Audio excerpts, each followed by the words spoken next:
ഇന്നത്തെ എപ്പിസോഡ് കഴിഞ്ഞപ്പോൾ ഒരു കൂട്ടം പ്രേക്ഷകർ ജാസ്മിനെ എന്തുകൊണ്ട് ലാലേട്ടൻ ക്വസ്റ്റ്യൻ ചെയ്തില്ല എന്നും പറഞ്ഞായിരുന്നു. നമുക്കറിയാം നാളെയും കൂടെ എപ്പിസോഡ് ഉണ്ടെന്ന്. അപ്പൊ അത് തന്നെയാണ് ബിഗ് ബോസിന്റെ ലേറ്റസ്റ്റ് പ്രൊമോ പുറത്തു വന്നിട്ടുണ്ട്. ലാലേട്ടൻ ജാസ്മിന് നേരെയാണ് വന്നിരിക്കുന്നത്. മെയിൻ ആയിട്ട് ജാസ്മിനെ വൃത്തിയില്ലായ്മേനെയാണ് ലാലേട്ടൻ ചോദ്യം ചെയ്യുന്നത്. ലാലേട്ടൻ പറയുന്ന വീണ്ടും ഹൈജീൻ പ്രശ്നം തന്നെ എന്നുള്ളതാണ്. ജാസ്മിനോടാണ് ചോദിക്കുന്നത് ചെരുപ്പിടാതെയാണോ ജാസ്മിൻ നടക്കുന്നത് എന്നുള്ളത്. അപ്പൊ ലാലേട്ടനോട് ജാസ്മിൻ പറയുന്നുണ്ട് ഞാൻ ചെരുപ്പിടാറില്ല എന്നുള്ളത്. എന്റെ കംഫോർട്ട് അനുസരിച്ചാണ് ഞാൻ ചെരുപ്പിടാതെ നടക്കുന്നതെന്നും ഇവിടെ അങ്ങനെ വൃത്തികേടൊന്നും ഇല്ലല്ലോ, ക്ലീൻ ആയിട്ടല്ലേ കിടക്കണം, അതുകൊണ്ടാണെന്നും ജാസ്മിൻ പറയുന്നുണ്ട്.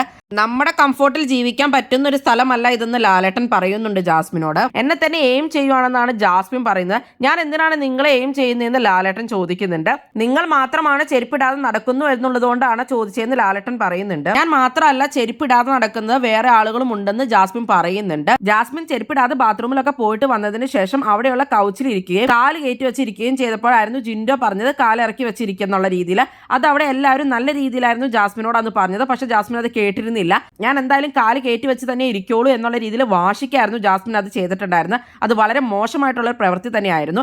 ജാസ്മിൻ ആ ചെയ്തത് തെറ്റാണെന്ന് ഇപ്പോഴും ജാസ്മിന് മനസ്സിലായില്ലാത്ത പോലെയാണ് ജാസ്മിൻ ലാലേട്ടനോട് സംസാരിക്കുന്നത് തോന്നുന്നു. എന്നെ എയിം ചെയ്യുന്നത് എന്തിനാണെന്നൊക്കെ ചോദിക്കുന്നുണ്ട്. ഇന്നിലാണെങ്കിലും നോറോട് ജാസ്മിൻ പറയുന്നുണ്ടായിരുന്നു ഞാൻ അങ്ങനെ തന്നെ വീണ്ടും ചെയ്യും എന്നുള്ള രീതിയിലൊക്കെ. നോറ പറഞ്ഞ് മനസ്സിലാക്കാൻ ശ്രമിച്ചിട്ട് പോലും നീ അവിടെ കാലിറക്കി വെക്കണമായിരുന്നു, എല്ലാവരും പറഞ്ഞല്ലേ നിന്നോടെന്നൊക്കെ പറഞ്ഞപ്പോൾ പോലും. എന്തായാലും അപ്പൊ അതിന് ലാലേട്ടൻ തക്കതായ ഒരു പണിഷ്മെന്റ് കൊടുക്കുമെന്ന് തന്നെ പ്രതീക്ഷിക്കാം. കൂടുതൽ ബിഗ് ബോസ് വീഡിയോകൾക്കും ബിഗ് ബോസിന്റെ ലേറ്റസ്റ്റ് ലൈവ് അപ്ഡേറ്റ്സിനുമായിട്ട് ഈ ചാനൽ സബ്സ്ക്രൈബ് ചെയ്യണേ, സപ്പോർട്ട് ചെയ്യണേ. അടുത്തൊരു വീഡിയോയുമായി ഉടനെ കാണാം.